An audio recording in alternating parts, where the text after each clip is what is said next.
Bismillahirrahmanirrahim. Assalamu alaikum. This is Muhammad Akil. Welcome to my channel next in lectures students.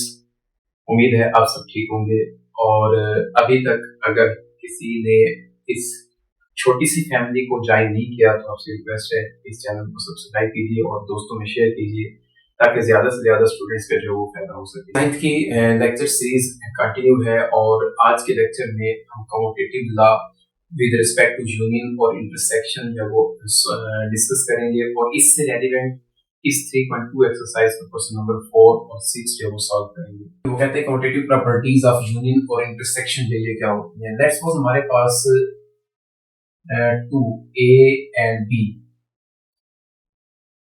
Are two sets, कोई भी दो set हो ए और B, तो इसकी जो commutative law with respect to union और इंटरसेक्शन है वो क्या होगा।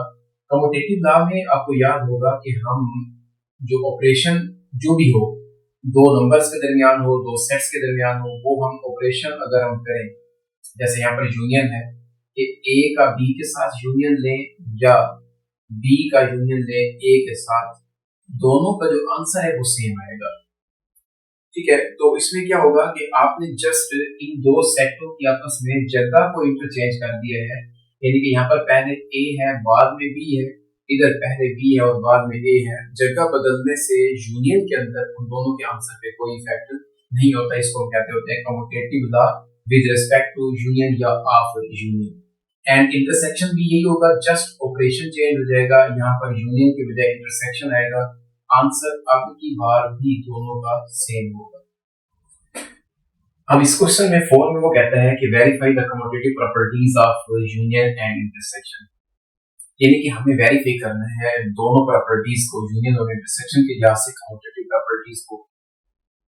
पार्ट में डिफरेंट दिए गए होंगे, सेट डिफरेंट होंगे, लेकिन वर्क जो है वो टोटली सेम होगा। हमें पहले पार्ट के अंदर देखें जो एलिमेंट्स हैं, सेट्स गिवन है वो है ए एंड बी। ए के अंदर एलिमेंट्स है 1 से लेकर 5 तक और बी के अंदर है 4, 6, 8 एंड 10। वो कहते हैं कि इन दो सेटों के ऊपर हमने क्या करना है, कम्यूटेटिव लॉ यूनियन के रिस्पेक्ट से भी और इंटरसेक्शन के रिस्पेक्ट से भी ये वेरीफाई करना है। इट मींस कि यूनियन के लिहाज से हमें ये दोनों साइड्स को प्रूव करना होगा और इंटरसेक्शन के लिहाज से भी इन्हीं दो सेट्स को जो है वो प्रूव करना होगा। तो देखिए मैंने पहले commutative law with respect to union जो है वो यहाँ पर करने लगा हूँ, जिसमें हमारे पास क्या है, A union B is equal to B union A है। तो मैं यहाँ पर इसकी जो लेफ्ट हैंड साइड है जो कि हमारे पास है A union B, first of all हम इसको जब फाइंड करेंगे तो देखें पहले ए के एलिमेंट्स होंगे 1, 2, 3, 4 एंड 5 और यूनियन बी के एलिमेंट्स आएंगे हमारे पास 4, 6, 8 एंड 10। स्टूडेंट्स आपको याद होगा हमने इस लेक्चर से प्रीवियस लेक्चर के अंदर हमने एक्सरसाइज इसी 3.2 के पहले दूसरे तीसरे क्वेश्चन में यूनियन के क्वेश्चन सॉल्व किए थे। तो उसमें मैंने आपको बताया था कि यूनियन में हम उन दोनों सेटों के एलिमेंट्स को कंबाइन एक ही सेट के अंदर जो वो कर देते होते हैं।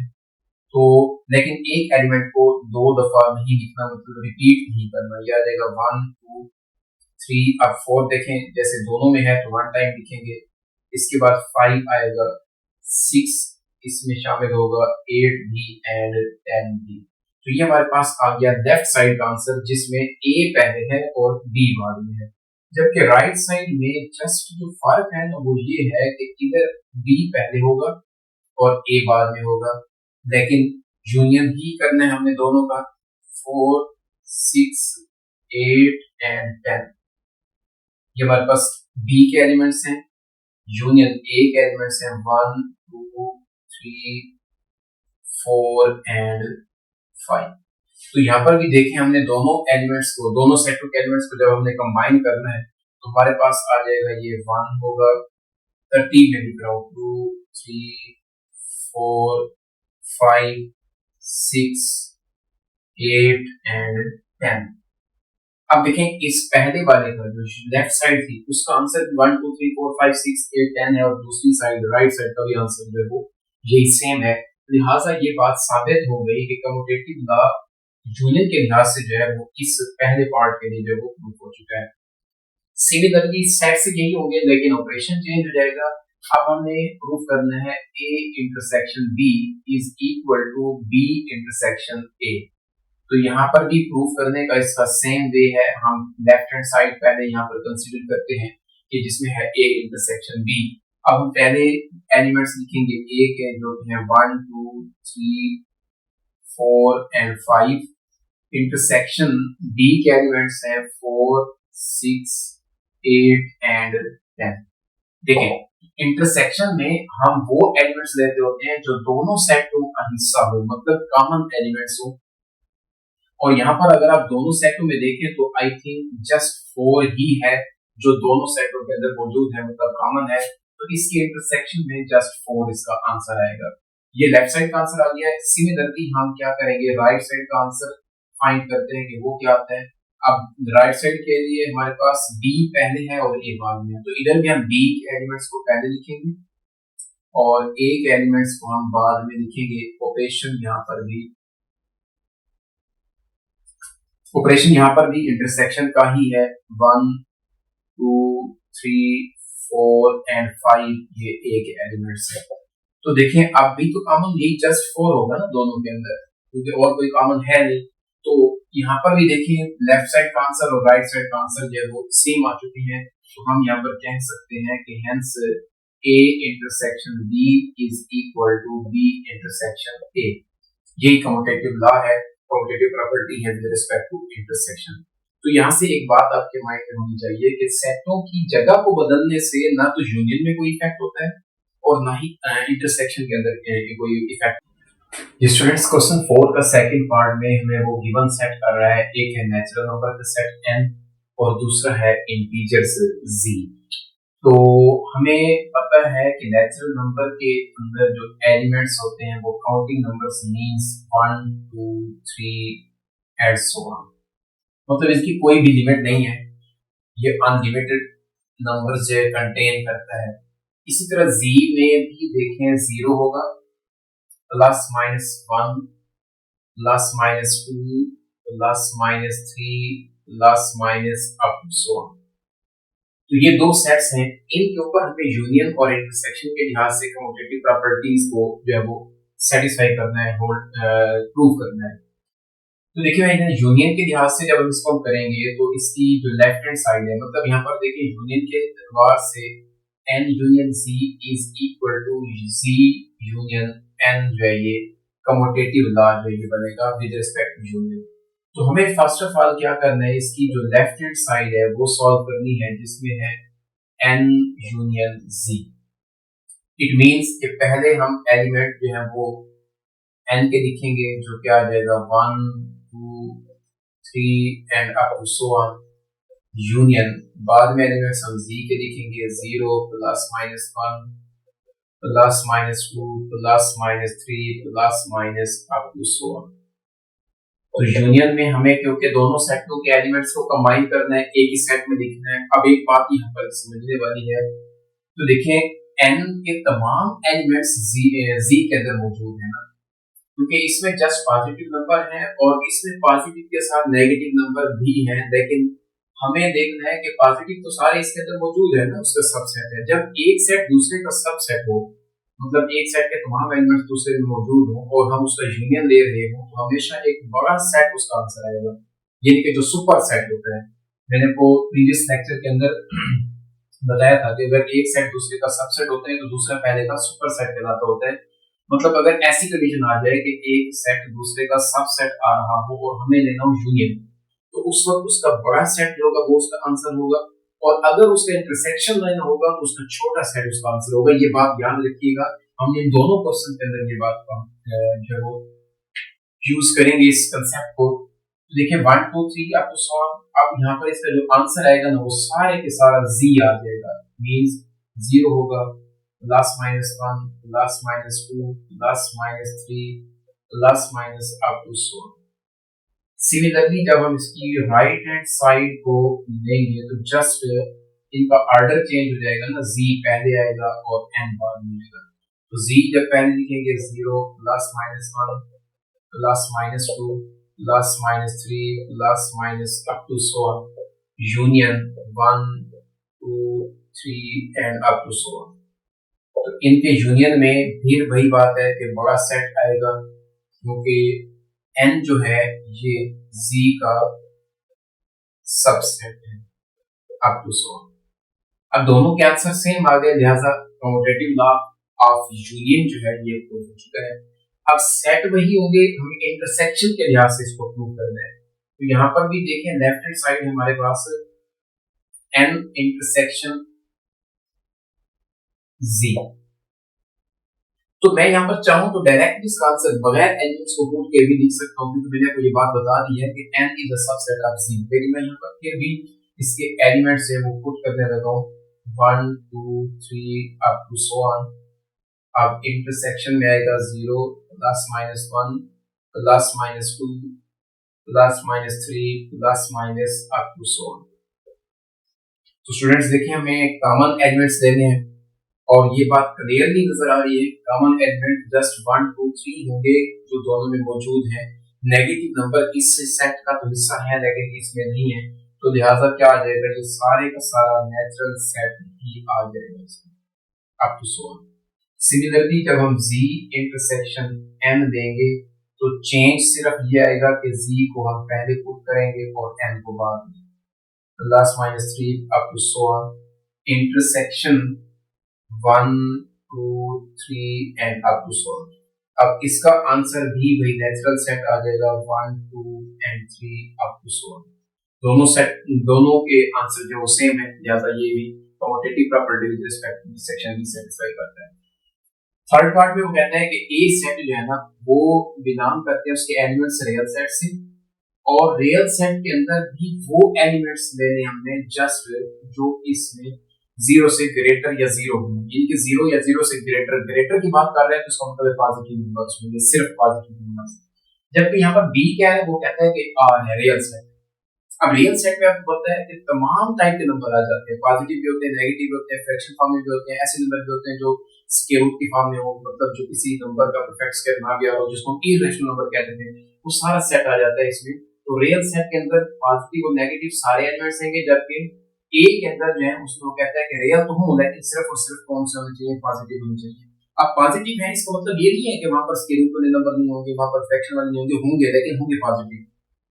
तो कहने का मतलब ये है कि A is a subset of B ना, यानी कि ए के तमाम एलिमेंट्स बी में मौजूद है ना, क्योंकि ए के अंदर सिर्फ पॉजिटिव नंबर है और बी के अंदर उन पॉजिटिव के साथ साथ नेगेटिव नंबर्स भी मौजूद हैं। तो मैं अब यहाँ पर एलिमेंट्स को पुट किए बगैर जस्ट इनका मैं आंसर लिखूंगा। तो देखें हमारे पास इस ए और बी के लिहाज से जो कम्यूटेटिव प्रॉपर्टी बनेगी यूनियन की, वो बनेगी A union B is equal to B union A. तो जब हम इसकी लेफ्ट हैंड साइड को कंसीडर करेंगे तो मैं यहाँ पर लिखूंगा ए यूनियन बी। अब ए के अंदर जो एलिमेंट्स है ना वो है x such that x belongs to r and x is greater or equal to 0 union. मैं यहाँ पर लिखना भी चाहूँ तो लिख सकता हूँ 0 से आगे नंबर्स, लेकिन मैंने यहाँ पर पुट नहीं किया, मैं वो क्या है मैं आपको डायरेक्ट बताऊंगा। और बी जो है ना सेट यहाँ पर वो क्या है हमारे पास रियल सेट है और इसको मैं जस्ट आर लिख रहा हूँ। उसकी वजह यह है कि आर एक पूरे सेट का नाम है। अगर इसकी गिव में राउंड ब्रैकेट लगा देता हूँ, कर्ली ब्रैकेट लगा देता हूँ, तो वो आप उसमें कंफ्यूज हो जाएंगे कि ये शायद एक सेट है जिसके अंदर सिर्फ एक एलिमेंट है, ऐसा नहीं है, ये पूरा सेट है। तो अब इसका आंसर जो है वो सारे का सारा क्या आ जाएगा, ए ही आ जाएगा इसमें, लेकिन सॉरी यूनियन है तो सारे का सारा जो है वो रियल सेट आ जाएगा। तो ये हमारे पास उसकी लेफ्ट साइड का आंसर है। सिमिलरली जब राइट साइड लेंगे तो इनकी जस्ट जगह को चेंज कर देंगे और अब हम इसके तकरीबन क्वेश्चन कर चुके हैं, तो मेरे ख्याल में आप लोग इसको सॉल्व कर सकते हैं। तो दोनों का आंसर यहाँ पर सेम आएगा। इसी तरह अब यहाँ पर हम क्या करेंगे, इंटरसेक्शन के लिहाज से जब इसको हम कम्यूटेटिव लॉ को प्रूव करेंगे तो यहाँ पर भी देखें क्या आएगा हमारे पास, इसकी लेफ्ट हैंड साइड में ए इंटरसेक्शन हमने लेना है बी के साथ। अब ए के अंदर एलिमेंट्स भी पॉजिटिव हैं, x such that x belongs to r and x is greater or equal to 0 intersection, ये हमारे पास क्या आ जाएगा सेट r। तो देखिए बिल्कुल यही कंसेप्ट कि अगर एक सेट दूसरे का सबसेट हो और हम उसका इंटरसेक्शन ले रहे हो तो छोटा सेट उसके आंसर में आता है। तो ये ए जो है ये बी का, हमने बी के साथ इसका इंटरसेक्शन लेना है, ये सारे का सारा बी के अंदर है और बी आर के इक्वल है, तो इसका आंसर जो है वो सारा ए हो जाएगा। सिमिलरली जब इसकी राइट साइड करेंगे बी इंटरसेक्शन ए लेंगे तो आर पहले आएगा, ये सेट बाद में आएगा, आंसर फिर भी ए आएगा। जी स्टूडेंट्स, क्वेश्चन 6 में कहता है कि if u is equal to 1 2 3 up to 20 and a is 1 3 5 up to 19, मतलब ये सारे नंबर्स हैं 1 से 20 तक नेचुरल नंबर्स हैं और इसमें जस्ट ऑड नंबर्स हैं 1 3 5 7 एंड अप टू 19। हमें वेरीफाई करना है पहले पार्ट में कि a और a के कंप्लीमेंट का जो यूनियन है वो यूनिवर्सल सेट A होना चाहिए। तो यहाँ पर स्टूडेंट्स एक नई चीज आपके लिए आ रही है जिसको हम कहते होते हैं complement of a set. Complement of a set. तो देखिए किसी भी सेट के कंप्लीमेंट को हम रिप्रेजेंट करते होते हैं ए के ऊपर सी लगाकर, या हम ए के ऊपर छोटा सा ऐसे वर्ड लगा सकते हैं, डैश जिसको कहते हैं, ये लगा सकते हैं। ये कंप्लीमेंट की रिप्रेजेंटेशन है। और ये डिफाइन कैसे होता है कि किसी भी सेट का जब हम कंप्लीमेंट लेते हैं उसका हम उस ये यूनिवर्सल सेट में से माइनस कर देते हैं, यानी कि ए का कंप्लीमेंट बराबर होगा u माइनस ए। सिमिलरली अगर मैं यहाँ पर कोई सेट बी लेता हूँ उसका कंप्लीमेंट होगा तो u minus B. A union B इस सारे का कंप्लीमेंट है तो इसका u minus A union B आ जाएगा। मींस जिस सेट का भी हम कंप्लीमेंट ले रहे हैं ना, हम उसको यूनिवर्सल सेट में से माइनस कर देंगे। कैसे करेंगे, माइनस क्या होता है वो भी आपको मैं क्वेश्चन के अंदर ही इसमें समझा देता हूँ। यूनिवर्सल सेट से वो सेट माइनस हो जाएगा जिसका कंप्लीमेंट ले रहे हैं। तो देखिए यहाँ पर हमारे पास जो क्वेश्चन है हमें लेना है ए और ए के कंप्लीमेंट का यूनियन। अब ए तो हमें गिवन है ना, हमें ए का कंप्लीमेंट पहले फाइंड करना है, फिर उन दोनों का ले लेंगे यूनियन, तो आंसर देखेंगे कि वाकई यूनिवर्सल सेट आता है या नहीं आता। तो फर्स्ट ऑफ ऑल मैं यहाँ पर फाइंड करने लगा हूँ ए का कंप्लीमेंट। तो मैंने आपको अभी बताया कि जिस सेट का भी आप कंप्लीमेंट ले रहे हो ना उसका यूनिवर्सल सेट से माइनस ले लेंगे, उसको यूनिवर्सल सेट से माइनस कर देंगे। यहाँ पर देखें पहले हम किसके एलिमेंट्स यहाँ पर देंगे, u के, जो कि आ जाए हमारे पास 1 2 3 अप टू 20, माइनस ए के एलिमेंट्स हैं 1 3 5 एंड अप टू 19। यहाँ पर दोबारा बताता चलो कि जस्ट ऑड नंबर्स हैं, इसमें 2 4 6 8 10 ये वाले नंबर्स यहाँ पर मौजूद नहीं है। आप देखिए माइनस कैसे करेंगे, एक सेट में से दूसरे को माइनस करने का सिंपल सा वे है, मतलब इस u सेट में से a को निकाल दें। इट मींस u सेट में से जो भी एलिमेंट्स a के हैं वो निकाल दें। ये वाले एलिमेंट्स हैं 1 3 5 7 9, जितने भी ऑड नंबर्स हैं ये सारे इसमें से निकाल देंगे। जो बाकी बचेंगे वो हमारे पास क्या आ जाएगा, इसका सॉल्यूशन का कंप्लीमेंट का। तो यहाँ से देखिए हमारे पास क्या आ जाएगा, 2 आएगा, इसमें 4 आएगा, 6। इट मीन ये सारे के सारे ऑड इवन नंबर्स आ रहे हैं अप टू 20 आ जाएगा। दूसरे लफ्जों में अगर आप इसको मजीद इजीली मतलब फाइंड करना चाहते हैं इसका आंसर, तो आप यहाँ से ऐसे भी इसको समझ सकते हैं कि पहले सेट के वो एलिमेंट्स जो दूसरे में ना हो वो सॉल्यूशन मिलेंगे। जैसे कि 1 पहले सेट का एलिमेंट है तो वो दूसरे का भी है ना, उसको सॉल्यूशन में नहीं लिखेंगे। 2 ऐसा नंबर है जो पहले सेट में तो है लेकिन दूसरे में नहीं है तो आ जाएगा। 4 दूसरे में नहीं था, हमने आंसर में लिखा। 6 दूसरे सेट में नहीं है क्योंकि यहाँ पर जस्ट ऑड नंबर्स हैं। तो ये हमारे पास ए का कंप्लीमेंट आ चुका है। अब हमें क्या करना है, इसका कंप्लीमेंट को, यानी कि ये जो आंसर है इसका ए के साथ हमें यूनियन देना है, यानी कि ए यूनियन ए का कंप्लीमेंट। अब पहले हम एलिमेंट्स हैं वो ए के लिखेंगे जो कि हमारे पास हैं 1 3 5 एंड अप टू 19। उसके बाद यूनियन आएगा जो कि ए के कंप्लीमेंट का आंसर है वो क्या है, 2 4 6 8 10 12 एंड ये 20 तक इवन नंबर्स हैं। देखिए सिंपल सी बात है स्टूडेंट्स, यहाँ पर जब हमने कंप्लीमेंट लिया था ना तो हमने u सेट में से a को निकाल दिया, जबकि जब हम इसका यूनियन ले रहे हैं तो वो दोबारा हम उसके अंदर आंसर में क्या कर रहे हैं, शामिल कर रहे हैं यूनियन में, क्योंकि हम दोनों सेट के एलिमेंट्स को कंबाइन करते हैं। तो यहाँ से देखें ये ऑड नंबर हो गए सारे और ये सारे इवन हो गए, जब इसको कंबाइन करेंगे तो 1 से 20 तक कंसेक्यूटिव नंबर नहीं आ जाएंगे सारे। तो हमारे पास यहाँ पर जो इसका आंसर आ रहा है ना, ये आ रहा है 1 2 3 4 एंड अप टू 20। तो आप देखिए 1 2 3 4 से लेकर 20 तक नेचुरल नंबर जो थे उसको हमने यूनिवर्सल सेट का नाम दिया हुआ था। तो लिहाजा ये बात हमारी प्रूफ हो गई है कि इन दोनों का कंप्लीमेंट और ए का जो यूनियन है वो यूनिवर्सल सेट के इक्वल है। इसी तरह अगर इसका इंटरसेक्शन होगा तो वो 5 के इक्वल होगा, मतलब उसके अंदर कोई एलिमेंट कॉमन नहीं होगा। तो अब मैं यहाँ पर ये जो ए का कॉम्प्लीमेंट फाइंड कर चुका हूँ, उस थर्ड पार्ट के अंदर दोबारा फाइंड नहीं करूंगा, आपके सामने मौजूद है। जस्ट मैं यहाँ पर ये वाला जो यहाँ पर यूनियन दिया है उधर हमें इंटरसेक्शन लेना है, ये पोर्शन यहाँ पर करने लगा हूँ। तो देखें ए इंटरसेक्शन ए का कॉम्प्लीमेंट जब हम लेंगे तो पहले एलिमेंट्स आएंगे ए के 1 2 1 3 5 8 नंबर है ना इसमें, 7 9 एंड अप टू 19।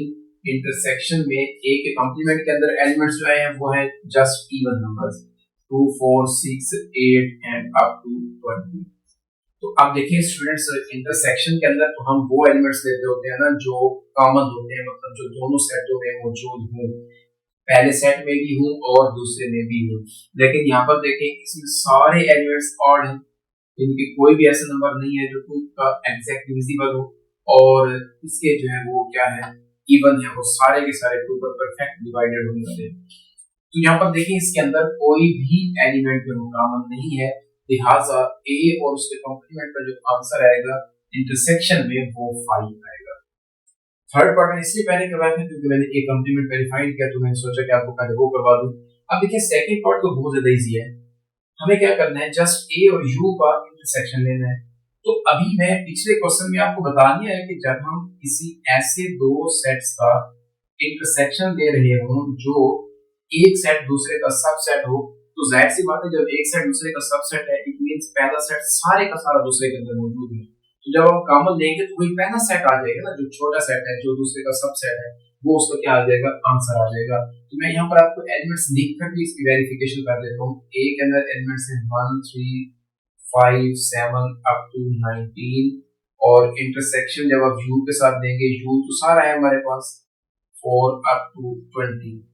तो यहाँ पर देखें हमारे पास जो इसका सोल्यूशन आएगा इंटरसेक्शन में 1 आएगा, 3 आएगा, 5 आएगा, 7 आएगा, यानी कि 1 3 5 7 ये सारे एलिमेंट्स ऑड हैं और ये सारे के सारे किसके हैं, ए के एलिमेंट्स हैं। लिहाजा हमारे पास जो इसका आंसर आया है वो पहला सेट ए ही आ गया। जी स्टूडेंट्स, ये था हमारा आज का लेक्चर जिसमें हमने क्वेश्चन नंबर 4 और 6 एक्सरसाइज 3.2 को सॉल्व किया है। उम्मीद है आपको ये क्वेश्चन समझ आए होंगे। फिर भी अगर किसी स्टूडेंट का कोई क्वेश्चन हो तो जरूर पूछिएगा। नेक्स्ट लेक्चर के लिए चैनल दोबारा इसी चैनल पर मुलाकात होगी, तब तक के लिए अल्लाह हाफिज़।